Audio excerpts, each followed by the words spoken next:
Welcome to our tutorial on customizing the navigation in the Evernote mobile app. In this video, we'll guide you through the steps to personalize your navigation bar, making it more efficient and tailored to your needs.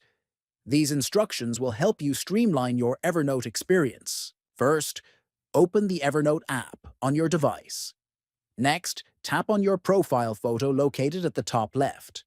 Then, from the menu that appears, select the Settings option. After that, navigate to Navigation within the Settings menu.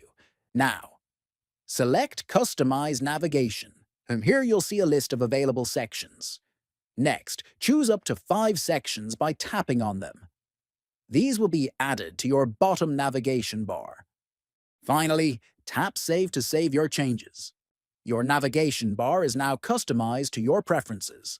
If you found this video helpful, please consider subscribing to our channel, liking the video, and sharing it with others. Thank you for watching, and we hope this guide has improved your Evernote experience.